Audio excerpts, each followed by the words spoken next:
볼게요. 자, 열 파트 할게요. 열 파트에서 혹시나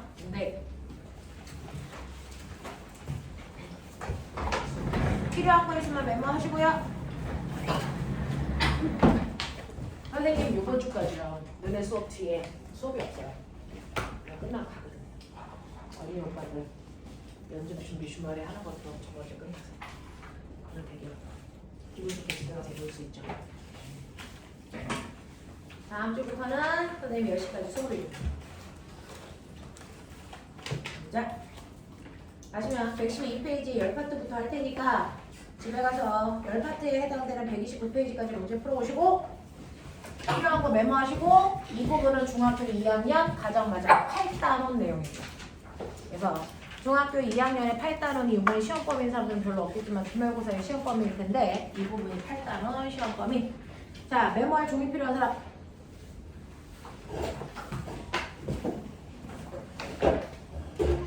네, 가죠. 자, 이제부터 자기들하고 내가 해야 되는 게 뭐냐면 열입니다. 열. 자, 열이 뭐예요? 라고 하는 거예요. 그래서 열은요. 신기하다. 어떻게 찍어도 그래도 가까이 찍는 게 꼬맹이가 보기에 좋겠죠? 근데 시야가 좁아지네요. 아니면 전면 카메라를 쓰세요. 전면 카메라요?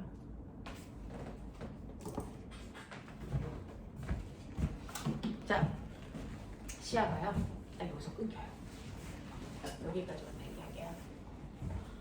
자, 열이 뭐예요? 라고 하면 열은 어떤 물체, 선생님은 칠판을 이렇게 만질 텐데요. 만지면 지금 칠판이 엄청나게 차가워요. 됐어요? 네. 자, 열이 뭐예요? 라고 하면 어떤 물체에 차고 뭐예요? 뜨거운 정도. 얼마나 차? 얼마나 뜨거워? 이게 바로 열이에요. 그죠? 자, 얼마나 차니? 얼마나 뜨겁니? 라고 하는 차고 뜨거운 정도를 우리가 열이라고 하는데요. 선생님은 칠판을 만지면 아 차가워 라고 하지만 다른 애들이 와서 칠판을 만지면 시원해요 라고 표현할 수도 있는 거죠. 그죠? 사람들마다 이걸 국어적으로 표현하면 표현법이 다 다르니까 정말 제가 몇 도야? 라는 느낌을 잘 받을 수가 없잖아요. 그러니까 이러한 차고 뜨거운 정도를 모든 사람들이 객관적으로 이해할 수 있게 숫자로 표현할 필요가 있겠죠. 그거를 우리는 온도라고 하는 거예요. 온도라고 하는 건 처음부터 있었던 게 아니고 과학자들이 만들어서 쓰고 있는 건데 우리 지금 현재 지구에서 사용되는 온도 체계는 세 가지가 있어요. 그 중에서 대한민국 사람들이 쓰고 있는 온도는 섭씨 온도죠. 앞으로 섭씨 온도는 기호로 T로 쓸 거고요. 단위는 도치로 쓰는 거죠. 되죠? 그런가 하면 유럽 사람들이 주로 쓰고 있는 거를 우리가 뭐라고 합니까? 화씨 온도라고 하죠. 화씨 온도를 F로 쓰고 단위는 도에서 해요. 자, 그런가 하면 실험실에서 앞으로 여러분들이 물리나 화학에서 온도를 계산할 때 쓰는 온도는 절대 온도예요. 절대 온도는 대문자 T로 쓰고요. 얘는 단위가 켈빈입니다. 과학자 이름 따서. 됐어요. 자, 이렇게 쓰는 세 가지 온도 체계를 쓸 건데 이 온도 처음부터 있었던 게 아니고 만든 거라고 그랬잖아요. 그러면 만들 때요. 뭘 기준으로 만들었어요? 라고 하면 이 기준은 섭씨 온도와 화씨 온도를 만든 기준은 똑같아요. 그 유명한 물의 상태 변화를 기준으로 만든 거예요. 물의 상태 변화를 기준으로 할 때 물을 막 열을 가했더니 물이 보글보글 끓기 시작하는 온도를 물의 끓는 점이라고 하고 거꾸로 온도를 낮췄을 때 물이 얼기 시작하는 온도를 물의 어는 점 이렇게 할 거 아닙니까? 그 중에서 물이 끓기 시작하는 온도를 섭씨 온도에서는 100이라고 잡은 거예요. 얼기 시작하는 온도를 0이라고 잡은 겁니다. 그래서 그 적정한 뜨겁고 차가운 정도를 0이라는 숫자와 100이라는 숫자로 표현했다면 화씨라고 하는 건 물이 얼기 시작하는 순간의 온도를 32도F, 끓기 시작하는 온도는 212도F로 표현을 한 것뿐이에요. 그래서 똑같은 온도를 각각 다른 숫자로 표현한 거예요. 그러면 섭씨 온도는 물이 얼기 시작해서 끓기 시작할 때까지를 100등분 간격으로 나누는 거죠. 그 중에서 한 간격이 바로 섭씨에서의 1도라는 온도를 얘기하는 거예요. 그렇죠? 거기에 비해서 화씨는 물이 얼기 시작해서 끓기 시작할 때까지를 180등분한 거예요. 그랬을 때 그거의 하나가 1도F가 된 거죠. 그러니 그래서 같은 온도 간격이지만 화씨 온도가 훨씬 더 세분해서 나타낸 거예요. 온도 변화가 훨씬 더 세분된 거죠. 자, 그런가 하면 절대 온도라고 하는 건 뭐냐면 사실은 이렇게 칠판이라는 건 무수히 많은 입자들이 모여 있는 거거든요. 근데 얘가 왜 차고 왜 뜨거운 정도가 그때그때 달라? 라고 하는 건 입자들은 고체이든 액체이든 기체이든 가만히 있을 수 있니 없니? 없어요. 막 움직여요. 그 중에서 액체나 기체는 위치를 바꾸는 이동이 가능하고요. 고체는 위치는 바꿀 수 없지만 그 자리에서 끄떡끄떡 뭐는 하니? 진동. 어떻게든 움직인단 말이죠. 근데 움직일 때 옆에 있는 아이들이 빽빽하게 있으니까 움직이면서 지네들끼리 뭐하니? 충돌. 그래서 그 충돌할 때 뭐가 발생할까? 지네들끼리 부딪히면서 열이 발생해요. 그래서 물질마다 차고 뜨거운 정도는요. 사실은 그 안에 있는 입자들의 충돌 때문에 생기는 겁니다. 움직여서. 그래서 얘가 더 활발히 움직이면 충돌을 더 많이 세게 하겠죠. 그러면 열이 많이 발생하는 거고요. 얘가 천천히 움직이면 충돌을 별로 안 하겠죠. 그럼 차가워지는 거예요. 알겠습니까? 그래서 이렇게 물질마다 차고 뜨거운 정도의 실제 원인은 뭐니? 그 원인이라는 건 그 물질 속에 있는 입자의 온도예요. 그래서 물질 속에 있는 입자의 운동을 숫자로 표현한 온도가 절대 온도예요. 물질의 운동, 속도, 이거를 표현하는 거.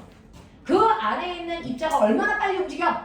그래서 라고 하는 온도를 만드는 근본적인 원인을 온도로 표현하는 게 절대 온도라는 얘기죠. 그래서 그러면 물체가 조금 움직이면 온도가 낮은 거고 뭐 활발히 움직이면 온도가 뜨거운 거네? 그러면 물체가 안 움직이면?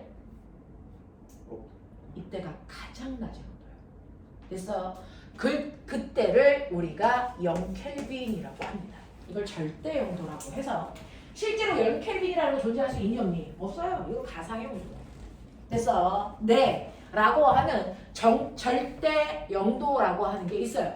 그래서 섭씨 온도와 화씨 온도는 마이너스 온도가 있지만 절대 온도는 0켈빈이 가장 낮은 온도. 0켈빈까지 실제로 내려갈 수 없습니다.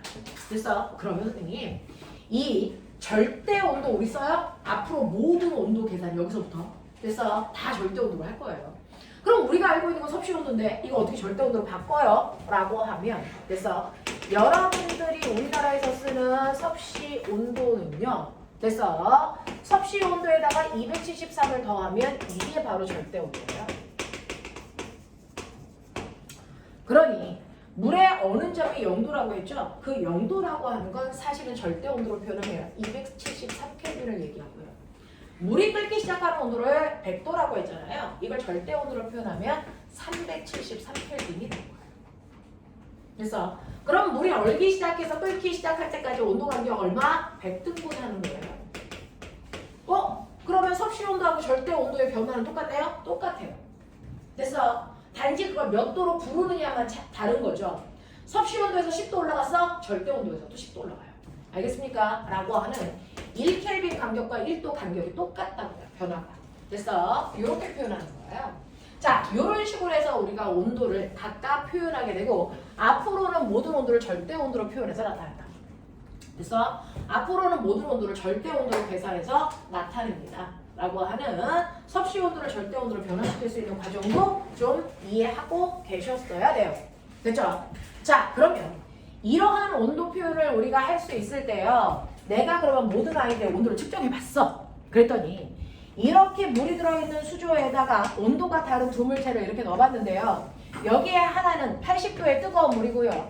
하나는 20도의 찬물이에요. 자, 이렇게 온도가 다른 물질이 섞이지 않게 얇은 막으로 가려는 거죠. 그래놓고 가만 놔두면 얘는 계속 80도니? 얘는 계속 20도니? 아니니? 왜 아니니? 그렇죠. 실제로요. 온도가 다른 물질이 접촉되어 있으면 지금 선생님은 공기와 접촉되어 있어요. 그렇죠? 이렇게 온도가 다른 물질들끼리 서로 인근되어 있으면 반드시 열에 뭐가 일어났냐면 여러분들이 알고 있는 것처럼 열의 이동이 발생합니다. 열은 어디에서 어디로 가는데요? 이거 일방통행이에요. 열은 어디에서 어디로만 가요? 무조건 뜨거운 데서. 그래서 차가운 쪽으로만 열은 일방통행합니다. 그러니까 80도의 뜨거운 물에서 20도의 차가운 물 쪽으로 열이 일방적으로 막 가는 거예요. 언제까지 가요? 그렇죠. 이렇게 뜨거운 물에서 차가운 물 쪽으로 열이 막 이동할 때요. 평생 계속 가는 게 아니고 그래서 거꾸로 얘가 뜨거워지고 얘가 차가워져요? 그런 일은 절대 발생하지 않아요. 그래서 언제까지 갑니까? 두 개의 온도가 같아질 때까지만 가요. 그래서 뜨거운 물은 열을 점점 주니까 온도가 낮아질 거고 차가운 물은 열을 점점 받으니까 온도가 높아져. 두 개의 온도가 같아지는 순간까지만 열은 이동해요. 고온에서 저온으로 열이 이렇게 이동하다가 두 개의 온도 차이가 점점 줄어들수록 이동하는 열의 양이 줄어들고요. 그랬다가 온도가 같아지면 더 이상 열이 이동하지 않는 열 평형 상태를 유지합니다. 그러면 열 평형 상태가 되면 열이 이동해야? 안 해요. 그래서 네, 열은 온도 차가 있을 때만 움직이는 거고요. 온도 차가 없어지면 더 이상 열이 이동하지 않는다. 됐죠? 자, 그래서 온도가 같아진 상태를 우리가 열 평형 상태다라고 표현을 하는 거예요. 그래서 얘가 몇 도인지 모르겠지만 어떤 특정한 온도가 되면 그 온도에서 같아지겠죠. 그래서 자, 그러면 뜨거운 물질에서 차가운 물질로 무조건 열이 이동해요? 무조건입니다. 예외는 없어요. 그렇죠? 무조건 열이 이동하고 온도차가 크면 한 번에 열이 많이씩 가고 온도차가 적으면 한 번에 열이 조금씩 가기 때문에 온도차가 클 때 열이 한 번에 많이 가니까 온도가 뚝 떨어지죠. 그렇죠? 그리고 나서 온도차가 별로 없으면 열이 조금씩 가니까 온도가 조금씩 바뀌죠. 알겠어요? 그래서 기울기가 달라지는 거예요. 알겠냐? 이렇게 되는 거예요. 자, 그래서 두 개가 온도가 같아지는 순간을 열 평형 상태라고 하는데 그럼 이때 뜨거운 물체가 차가운 물체한테 열 얼마 줬어요? 나도 궁금하다. 나도 궁금하다. 그러면 차가운 물체가 뜨거운 물체한테 열 얼마 받았어요? 준 만큼.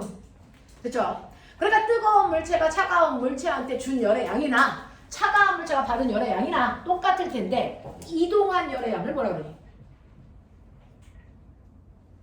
나도 궁금하다.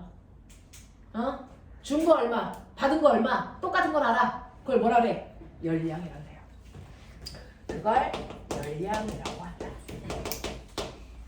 뜨거운 물체에서 차가운 물체 쪽으로 돼서 두 물체 사이에 이동한 열 에너지를 열량이라고 하는 거예요. 그럼 얼마 정도인지 어떻게 구해요? 구해볼까요? 자, 이동한 열량을 여러분들 열량이니까 Q라고 하고 여자애들 민감하죠? 열량 단위가 뭐야? 칼로리, 킬로칼로리 이런 거죠. 햄버거 하나 먹으면 63빌딩 올라가야 돼. 막 이런 거. 엘리베이터 타고 올라가면 죽어. 계단으로 올라가는 거야. 자, 햄버거 하나 먹고 63빌딩 올라갈래? 안 먹고 안 올라갈래? 먹고 올라갈래. 그렇지. 먹고 올라갈래요가 많죠. 너는 안 먹고 안 올라갈래요? 맞아요. 자, 이런 식으로요. 여러분들 열량을 계산하시면 그 단위가 칼로리 또는 킬로칼로리 이렇게 나오는 건데 이게 이동한 열량이야. 햄버거한테서 나한테는 이동한 열량. 그 얘기거든요.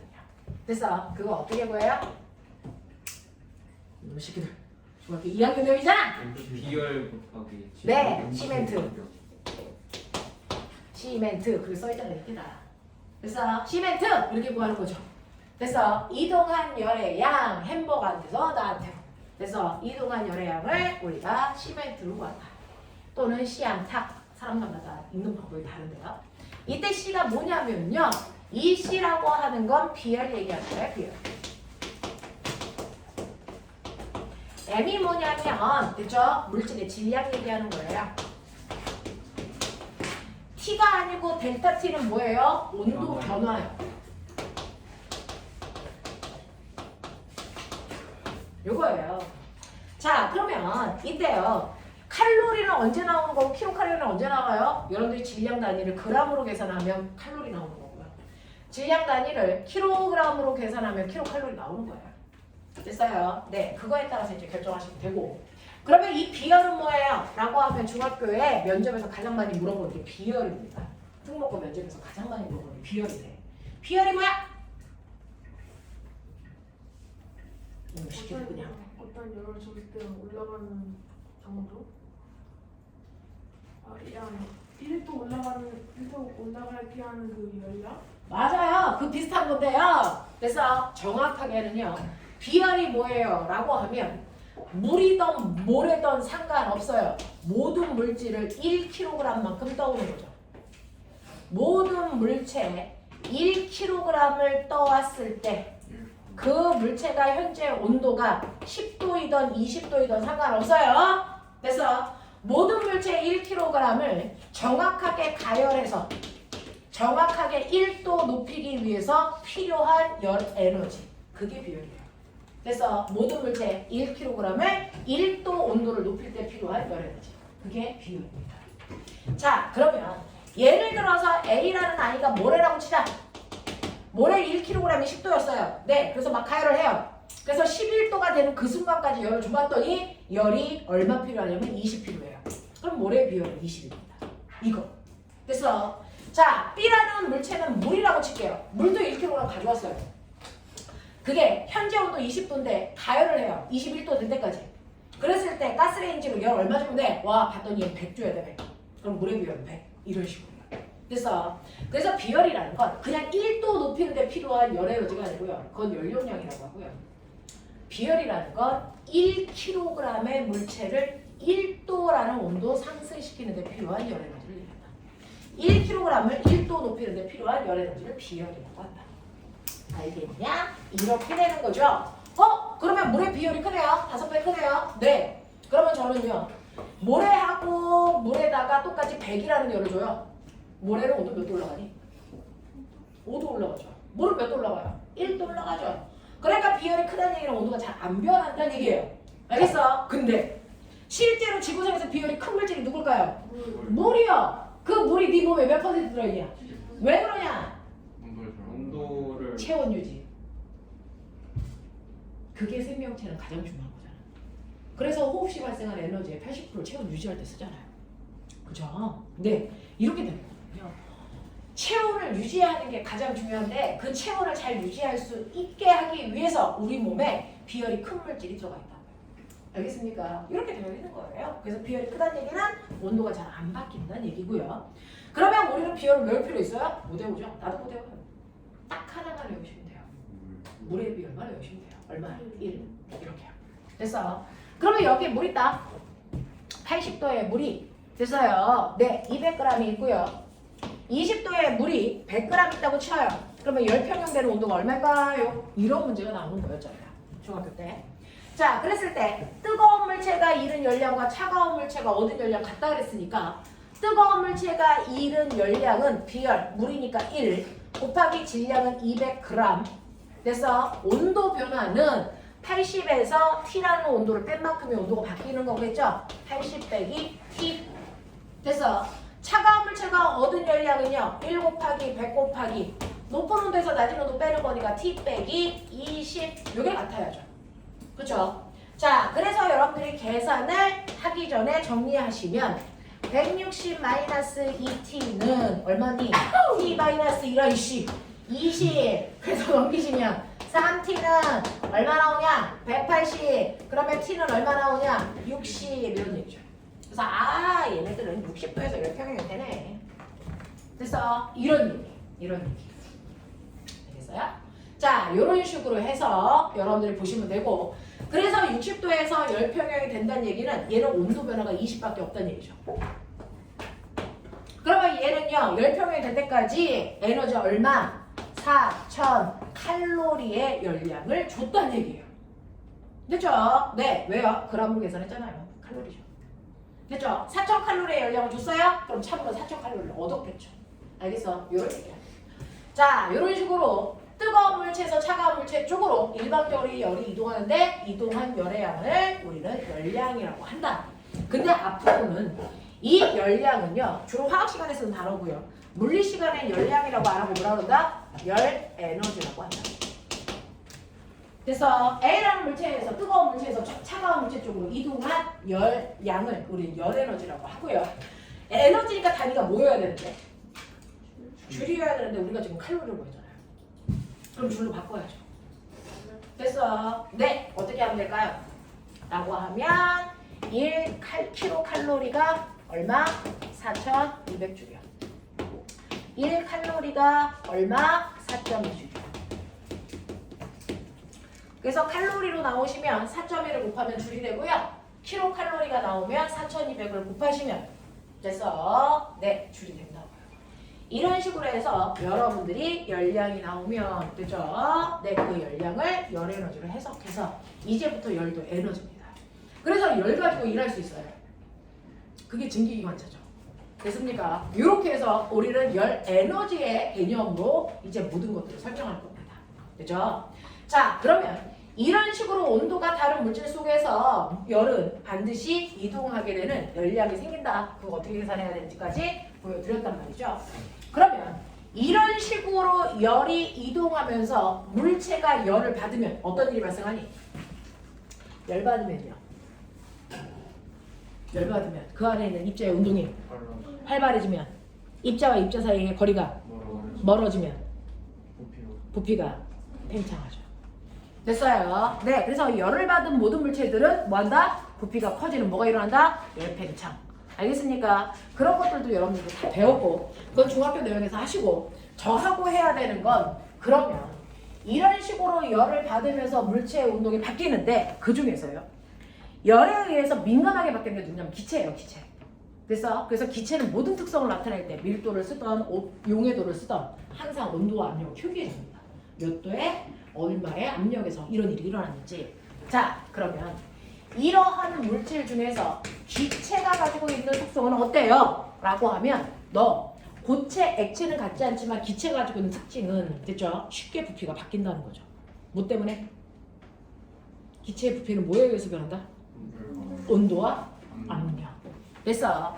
그래서 기체의 부피를 변화시키는 원인이 바로 뭐야? 온도와 압력이라는 걸 설명한 과학자가 있죠.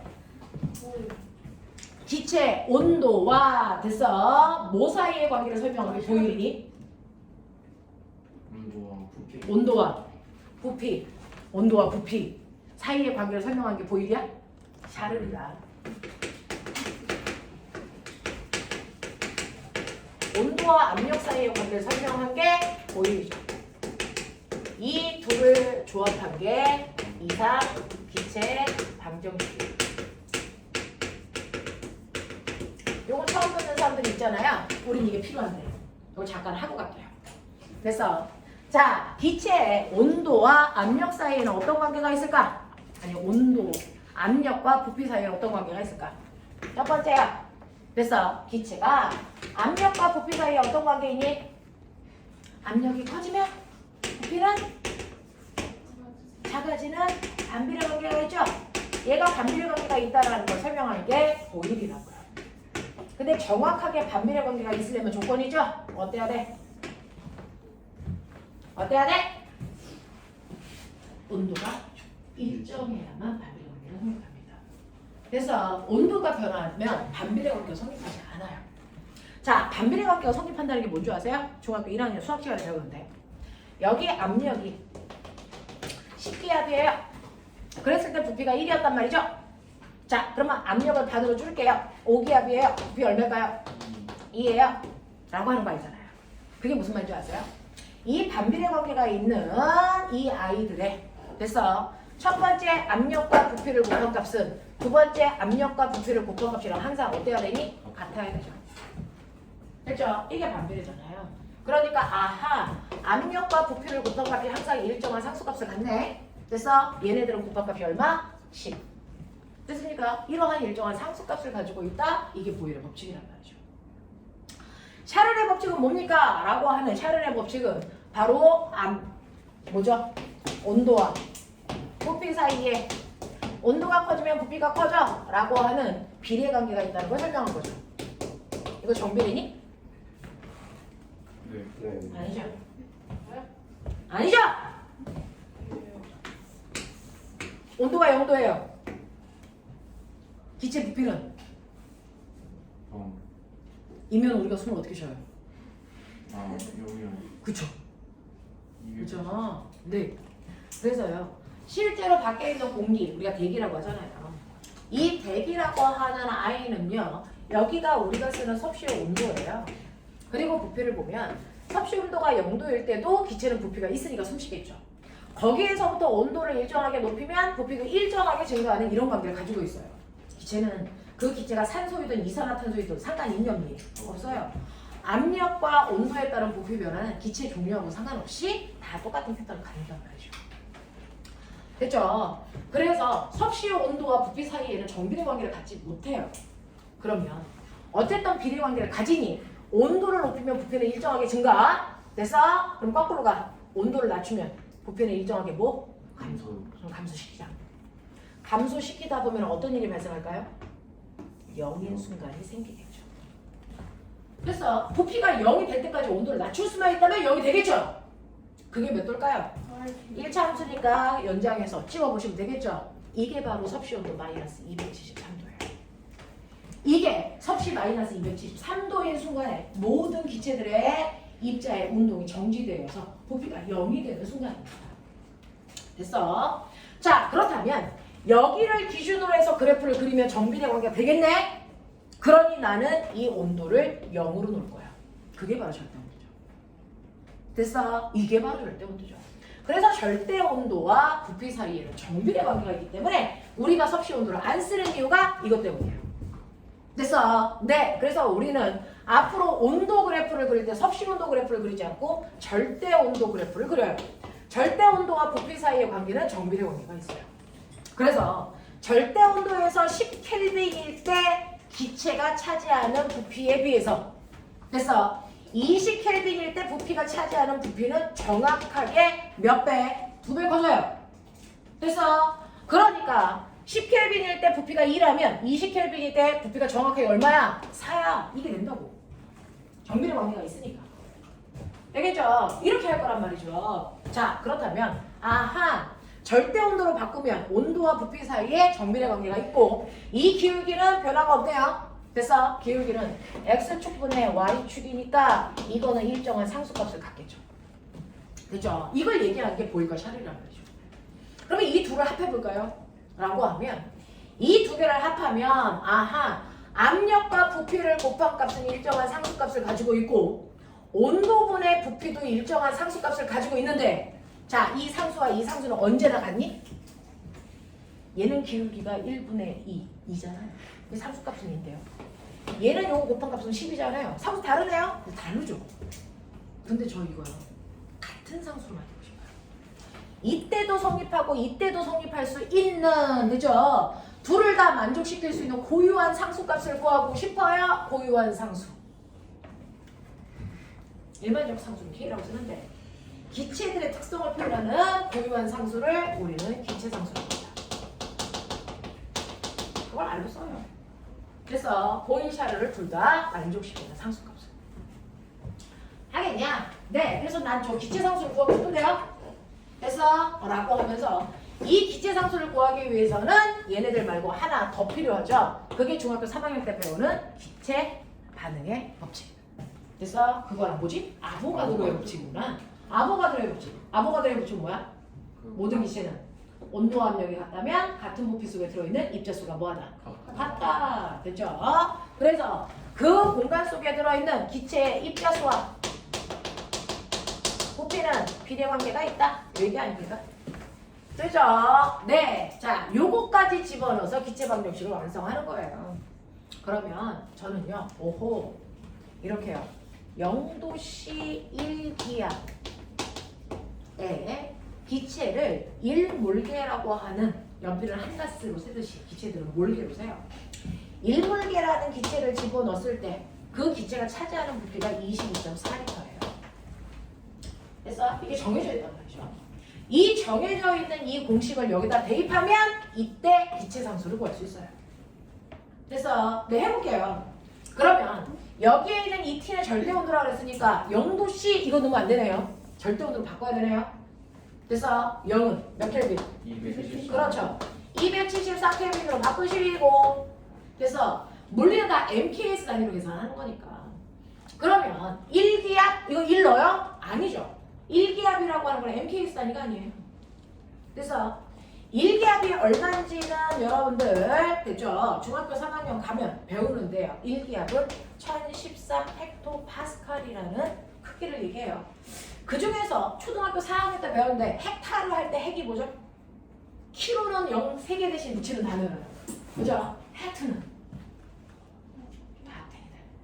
헥타를 할 때 헥트 몇 개 대신에 붙이냐? 2개 이 새끼야 2개. 그래서 1013 00 파스칼 이거 파스칼이 뭘까요? 과학자 이름이죠. 그래서 네, 이 과학자 이름은 어떤 단위 대신에 붙인 걸까요? 너네 압력이 뭐예요? 단위 면적당 누르는 힘이죠. 그래서 1제곱미터당 누르는 힘. 그래서 이거였어요. 그러니까 얼마? 101300 그래서 뉴턴 퍼 제곱미터 이거였단 말이죠. 이걸 여기다 넣는 거야 압력계. 그래서 이거 넣는 거라고. 우리가 일기압을 넣는 게 아니고 사실은 이걸 넣는 거야. 101300 알겠냐? 네, 뉴턴 퍼 제곱미터 이렇게 넣는단 말이죠. 됐죠? 그리고 부피는요 22.4리터 4리터 MKS 단위 아니죠? 세제곱미터로 바꿔야죠. 22.4리터는 몇 세제곱미터일까요? 그러니까요. 엄마 우유 500cc 주세요. 500cc가 500ml인 거 아세요? 알아라. 이게 얼마인 줄 아세요? 500 세제곱 센티미터인 거 아세요? 몰라요. 이제 오늘 알게 됐죠. 와, 와, 1 세제곱 미터는 몇 세제곱 센티미터인지는 이제 다음 주까지 알아올래요? 얼마입니까? 자기 병신생자가 1m가 100cm니까 그거를 세제곱 하시면 되겠죠? 알겠습니까? 네. 이거죠? 네. 여기 세제곱 센티미터 말고 달러를 붙이면 얼마나? 답을 쳐이 새끼야. 됐죠? 그러니 됐죠? 우리는 1리터가 1000ml잖아요. 네네네네. 공 3개 지우면 리터 되는 거죠. 됐어요? 네. 그래서 1 세제곱 미터는 1리터예요. 아니 1000리터예요. 우유 1000리터. 물 마시는 건 고문이나요? 됐어요? 그래서 이렇게 하는 거라서 요거를 세제곱미터로 바꾸시면 22.4 곱하기 10의 마이너스 3수 세제곱미터 이렇게 바뀐단 말이야. 이렇게 바뀐단 말이야. 그래서 이렇게 해서 밖에서 밑에 줄여봐. 말가 나와. 되겠죠? 네. 어차피 암산으로는 할 수 있는 범위를 벗어났다. 계산기를 두드리면 된다. 그러면 대략 0.08이 이렇게 나와요. 네. 자, 네, 그렇게 나오는 거예요. 이런 식으로 해서 기체상수값을 구해냈다. 되겠니? 네. 그랬을 때요. 아, 알았다, 알고구나. 네. 근데 이건 1몰이 된다. 2몰이면 부피가 2배 커지니까 상수값도 2배 커져요. 3몰이면 부피가 3배 커지니까 상수값도 3배 커져요. n몰이면 부피가 n배 커지니까 상수값도 n배 커지겠죠. 됐죠? 이렇게 가는 거예요. 그래서 결국은 이 세 가지 법칙을 다 집어넣은 결과가 바로 T분의 PV는 NR이야. 요거거든요. 근데 너네도 그렇지만 나도 분수 싫어. 그래서 이거를 넘겨. 그러면 신이 내린 방정식이 나온 거죠. 이상기체 방정식. PV는 NRT. 그래서 이거예요. 그래서 선생님이 이상기체 방정식 써드릴게요. 라고 했죠? PV는 NRT. 이거라고요. 압력과 부피를 곱한 값은 기체의 입자수 곱하기 상수 곱하기 절대온도. 요거라고요. 그래서 이게 기체 방정식이에요. 이게 기체 방정식이야. 중학교 때 배운 내용만으로 조합해서 만들 수 있죠. 됐죠? 자, 여기까지의 내용을 여러분들이 이제 기억했다면 선생님하고 연력합을 옵니다. 여기까지 됐어요. 됐죠? 여기까지 됐으니 이제 선생님하고 해야 되는 연력합 20분 만에 끝내죠. 20분 남았어요? 수업을 시작했더니 20분 남았네요. 자, 이제 그러면 열이라는 것도 일할 수 있는 능력 있어요? 있어요. 열 에너지니까. 그래서 자, 그 열 에너지가 어떤 일을 합니까? 그걸 정리한 걸 열역학이라고 합니다. 됐어. 자, 열역학에는 몇 가지가 있냐면 세 가지가 있어요. 열역학 몇 법칙? 네, 1법칙부터 시작해야 되는데 0법칙이 있어요. 열역학 제0법칙, 열역학 제1법칙, 열역학 제2법칙. 그래서 세 가지가 있어요. 그러구나.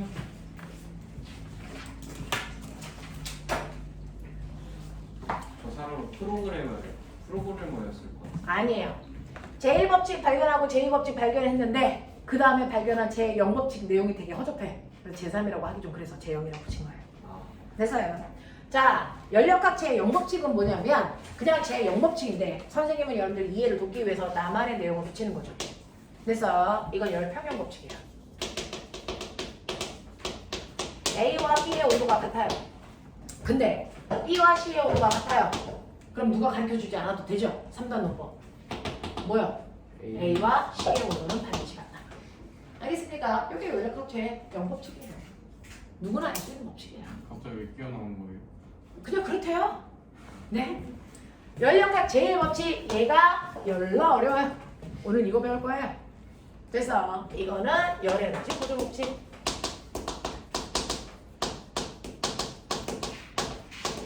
조금 이따 설명할게요. 오늘 주제니까. 열역학 제2법칙은 다음 주에 배울 건데요. 이거는 됐죠? 열이동법칙이에요. 이거 다 선생님이 이동 붙인 거예요. 열이동법칙은 열은 항상 고온의 물체에서 저온의 물체 쪽으로 이동하는 거야. 우리 다 알고 있어요. 됐죠? 이걸 설명하는 거예요. 자, 그럼 그 중에서 나의 오늘의 주제는 열에너지 보존법칙, 열역학 제1법칙이니까 열역학 제1법칙이 뭔지 갈게요. 칠판 정리할게요. 괜찮아요?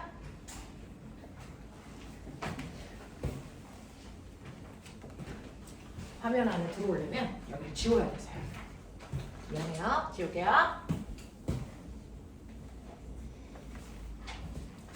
그래서 여러분들이 알고 있는 것처럼 열역학 제1법칙에 대해서 할 겁니다. 열역학 제1법칙이라는 건 열에너지 보존법칙으로요. 실제로 이렇게 피스톤이라고 하는 공간, 피스톤은 이제 주사기. 그래서 피스톤이라고 하는 공간 안에 내가 자 기체가 N개쯤 들어가 있는 곳에 그치? 이렇게 피스톤 뚜껑을 이렇게 막아놔서 밖으로 못 나가게 한 거죠. 그래서 여기에 기체가 들어있단 말이죠. 그래놓고 내가 뭐 할 거냐면 얘를 알코올 램프로 가열을 해요. 그러면 알코올 램프를 가열하면 알코올 램프에서 기체 쪽으로 열이 이동하겠죠? 자, 그러니까 이때 뭐가 생기는 겁니까? 열량이 발생하는 거죠. 그래서 알코올 램프가 기체한테 열을 얼마 줄까? 한 100쯤 줄까? 그래서 100을 준다. 그러면 기체는 그 열을 받아서 받은 만큼 열 에너지를 받았으니까 반드시 뭘 해야 돼? 그래서 열 에너지 보존되는 거니까. 자, 그 중에서요. 100만큼의 열을 받으니까 그 받은 열이 기체를 점점 뜨겁게, 다시 말할까요? 기체를 활발하게 움직이게 해요. 기체의 운동 속도가 활발해진다는 얘기는 기체에 무슨 에너지가 증가한다는 얘기야? 그렇죠. 기체들이 가지고 있는 운동 에너지를 우리는 U라고 해서 이거를 뭐라고 하냐면 내부 에너지라고 하는데 그 내부 에너지를 증가시키는 거죠. 그래서 외부에서 열을 가하면 기체의 운동 에너지를 뭐 시키는 거냐면 증가, 변화시킵니다. 그럼 100만큼 받았으니까 기체가 100만큼 활발해지겠네? 아니야. 한 60쯤 활발해졌다고 칠게. 그럼 40 어디 갔어? 40 어디 안 갔어. 40은 어디 갔냐면요. 이렇게 기체가 막 열받으면서 점점 뜨거워져. 뜨거워지면 뜨거워질수록 뭐하니? 자꾸 벽면에 와서 부딪히죠. 활발히 움직이니까. 자, 그 중에서 여기는 움직이지 못하는 벽면인데 여기는 뭐야? 움직일 수 있는 벽면이야. 됐죠? 그래서 여기에 와서 막 충돌하는데 점점 충돌이 세게 해. 그동안은 안 충돌했어? 했어, 이씨. 밖에서 공기가 누르는 대기압과 안에 있는 기체가 누르는 힘이 같아서 못 움직였을 뿐이지. 근데 열을 가하니까 안에 있는 기체의 움직이는 속도가 점점 뭐해지겠니? 빨라지겠죠? 그러면 안에서 미는 힘이 더 세지겠죠? 그럼 어떻게 될까요? 피스톤 뚜껑이 밀리겠죠. 자, 피스톤 뚜껑이 점점 밀려 나오다 보면 아까 배웠어요? 부피가 커지죠? 부피가 커지면 압력이 뭐해지니? 다시 작아지다가 밖에 공기가 누르는 힘이랑 같아지면 밀다가 멈추겠죠. 그래서 여기서 멈춘 거예요. 알겠어요? 자, 그래서 이런 식으로 뜨겁게 가열을 하면 기체들의 운동이 활발해지면서 그중 일부는 됐죠? 피스톤 뚜껑을 밀고 나가는 뭐 했다? 일했다. 아, 기체도 일하네. 됐어. 기체가 일을 한다. 됐냐? 그래서 밖에서 열을 가하면 그 열은 운동 에너지 증가시키는데 옹방 다 쓸 수도 있지만 대부분은 운동 에너지를 증가시키고 그리고 일하는데 그 일을 나눠서 쓴단 말이야. 에너지를. 맞아요. 그래서 내부 에너지 증가량이 60밖에 안 돼서 없어진 게 아니고 아 얘는 일한 양이 40구나 그런 뜻이거든요. 그래서 열도요. 이렇게 에너지가 보존됩니다.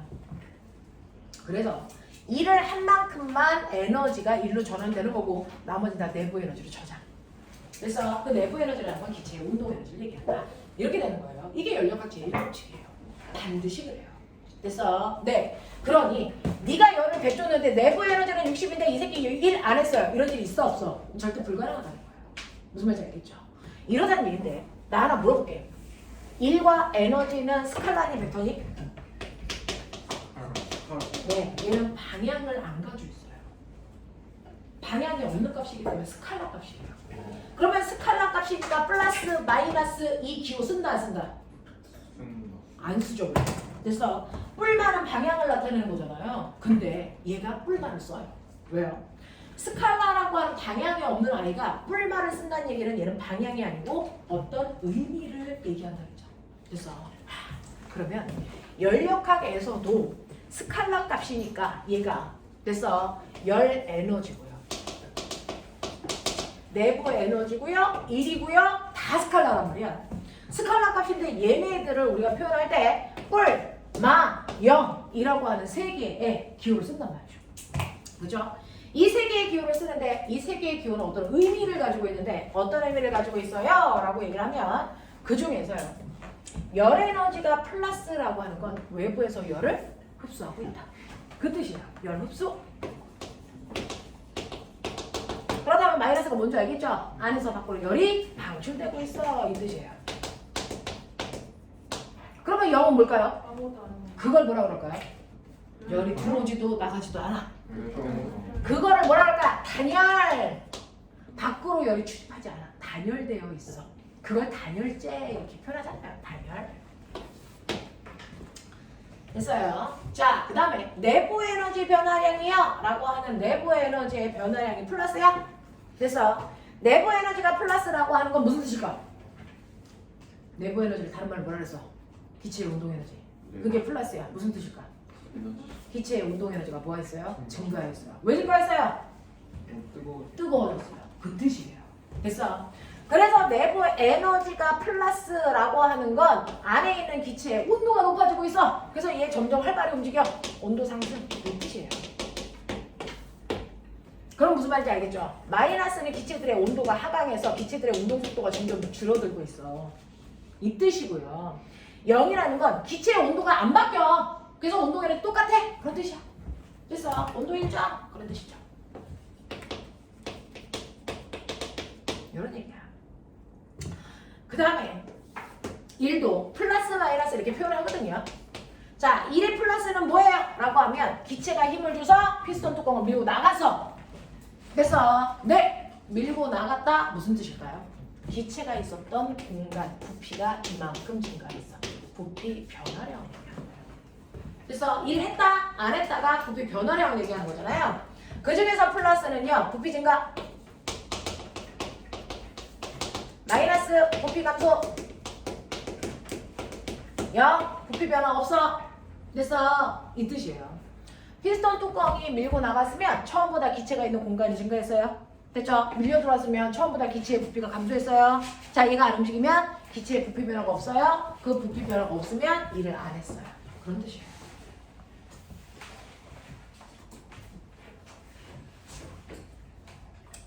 아, 그러면 한 일은 부피 변화를 보라는 얘기예요? 네.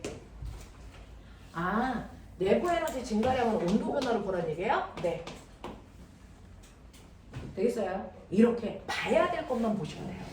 그러면 이거를 돼서 네 우리가 볼 때 어떻게 보면 되는지를 설명한 사람이 카르노라고 하는 사람이에요.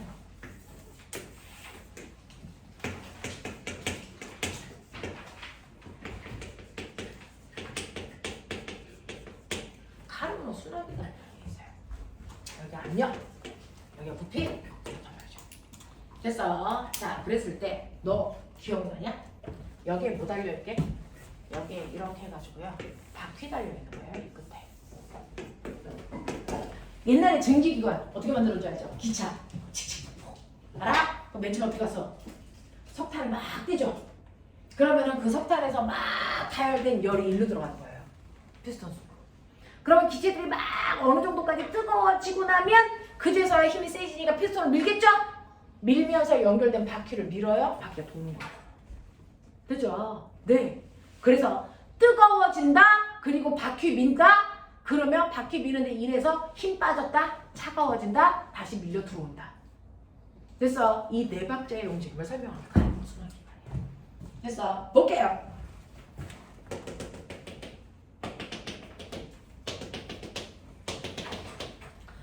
자, 세로 축은 압력인데요.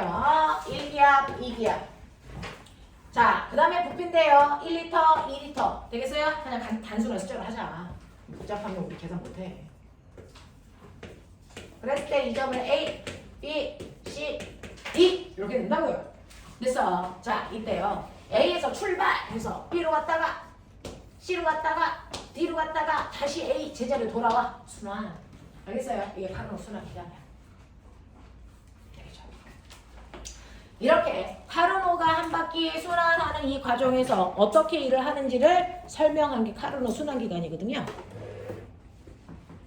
저쪽 칠판을 써야 되겠어요.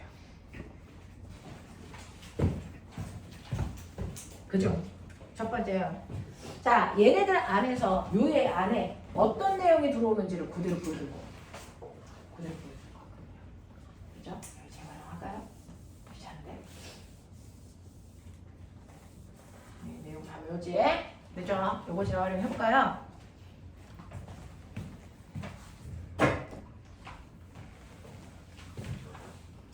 자, 그랬을 때 이 표를 먼저 보기 전에 여러분들이 아시는 것처럼 내부 에너지의 변화량은 온도 변화를 봐야 되고요. 부피 변화를 봐야 되고 뭐 이런단 말이죠. 자, 그중 A에서 B로 갈 때는 어떤 일이 발생해요?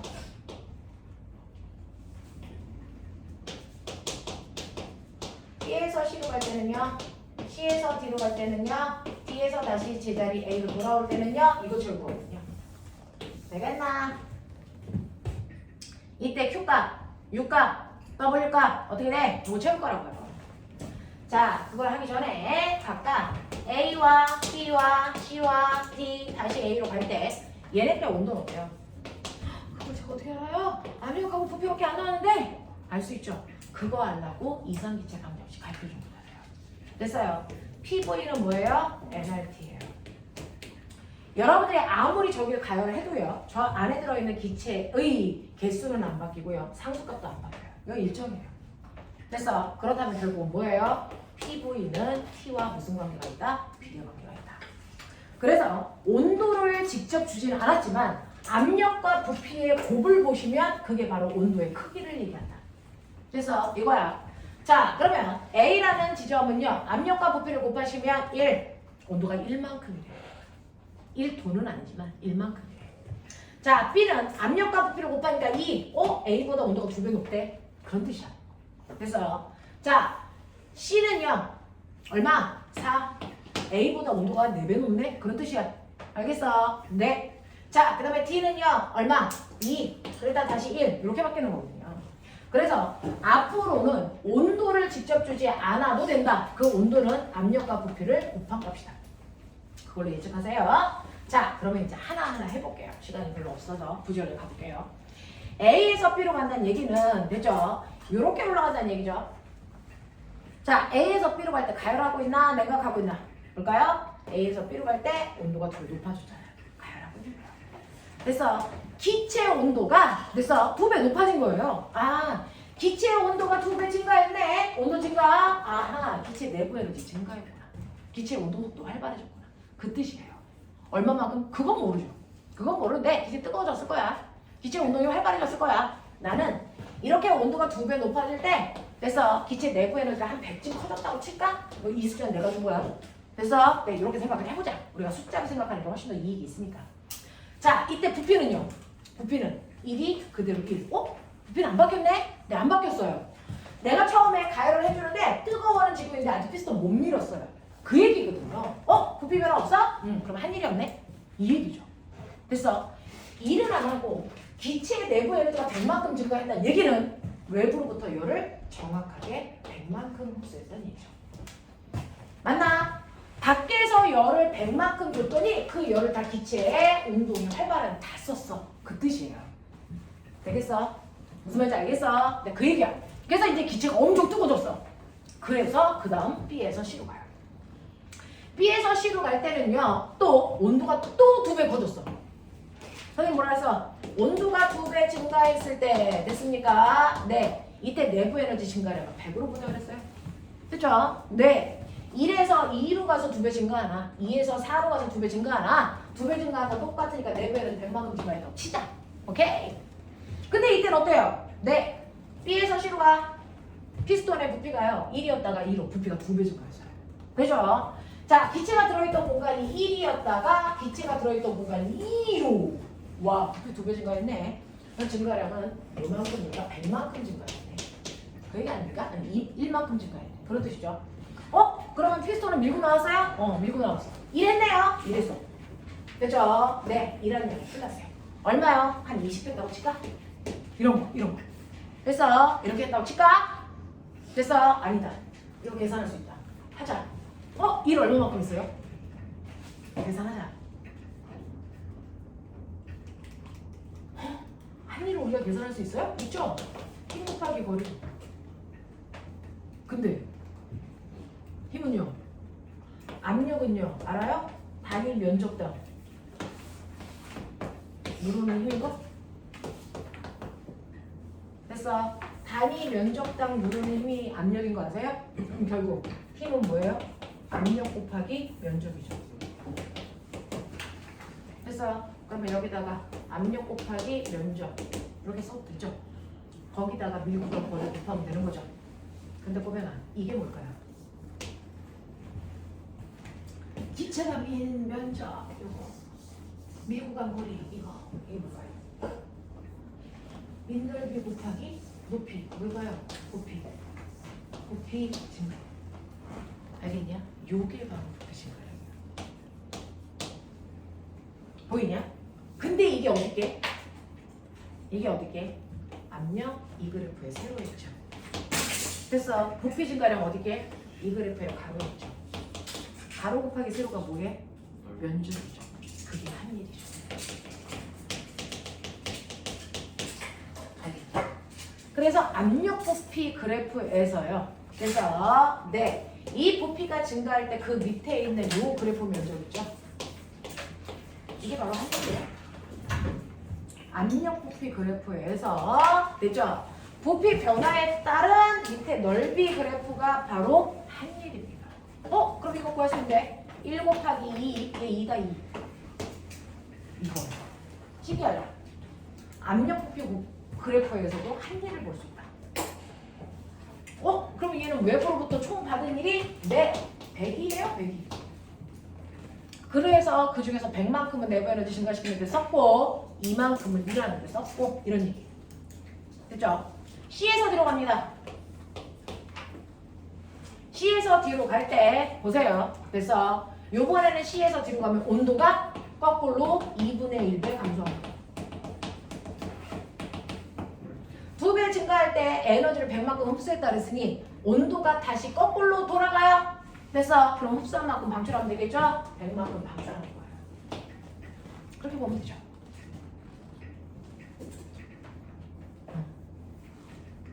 그러면 이때는 한 일은요? 네, 부피 변화 없죠? 한 일 없어요. 그래서 안 밀렸어요. 그대로 있다는 얘기예요. 그러면 얘는요? 기체의 온도가 100만큼 차가워졌는데 네, 그거 어디 갔어요? 밖으로 100만큼 열이 나갔다는 거예요. 열 방출. 그런 뜻이야. 그 다음에 D에서 A로 마지막 제자리로 돌아가자. 제자리로 돌아가네요? 네. 제자리로 돌아갈 때도 온도 다시 2분의 1 감소. 와, 온도 다 뱉어내네. 네, 그래요. 자, 그래서 마이너스 100만큼 또 뱉어내요. 됐죠? 네, 기체의 온도가 낮아지면서 기체들이 열을 뱉어냅니다. 근데 얘는 뭐였습니까? 부피가 줄어네. 피스톤이 원래 자리로 돌아왔네.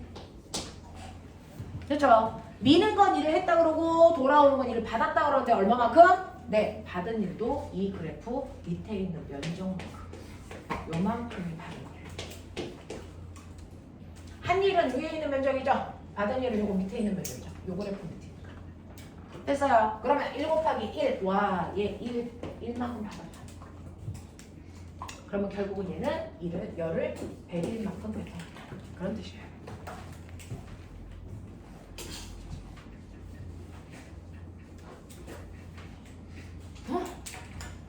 그럼 선생님, 흡수한 열은 202, 방출한 열은 201. 그러면 토탈 전체 차이는요? 결국은 한 바퀴 순환하면서 얘가 열을 1만큼만 흡수했다는 얘기네요. 네.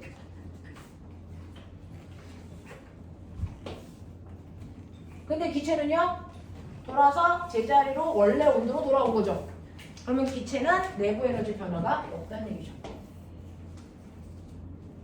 됐어. 그러면서 뭐였어요? 칙칙폭폭하면서 기체의 온도는 제자리로 돌아왔는데 결국은 기차 바퀴를 돌리는 일은 했잖아요. 얼마만큼? 네, 1만큼. 이 얘기예요. 그러니까 내가 그렇게 뜨겁게 석탄을 가열을 해서 증기기관차에 바퀴를 돌리려고 미친 듯이 열을 줬는데 준 열 얼마 중에서? 얼마 중에서요? 202 줬는데 201을 뱉어낸 거죠. 그래서 결국은 열을 1만큼만 흡수해서 그 일을 일하는 데 쓴 거예요. 와! 그러면 이 증기기관차는 일을 잘하는 거니 못하는 거니? 못하는 거죠. 내가 준 게 200, 총 열을 2만큼 흡수해서 그 중에서 1만큼만 바보예요. 그래서 요즘 안 써요. 알겠습니까? 이게 열 효율이에요. 효율이 엄청나게 떨어지는 거죠. 1%도 안 돼요. 0.5%밖에 안 돼요. 그걸 제가 발명한 거예요. 아니요. 그 안에서의 일어나는 열 에너지의 효율을 계산한 것 뿐이죠. 됐죠? 네. 이렇게 되는 과정을 설명한 게 연력학 제1법칙이에요. 그래서 풀다 보면 조금 어려워요. 연력학 제1법칙이 조금 어려워서 요즘은 이거를 그래서 물투에서 주로 배워요. 물어는 좀 어렵습니다. 그래서 그냥 읽어보고 대부분 모를 건데 읽어보라 해서 대부분 모를 거라고 얘기했어. 그래도 풀어는 봐. 126페이지부터 문제 구경해 오라고요. 자, 129페이지까지. 알겠어? 야, 시간 된 거 맞아? 네. 와, 이 새끼들 진짜 꽃가방 다 싼 거 봐라. 너네 자라서 나중에 저 형처럼 되면 안 돼! 알겠어? 네, 여기까지 합시다. 고생하셨어요.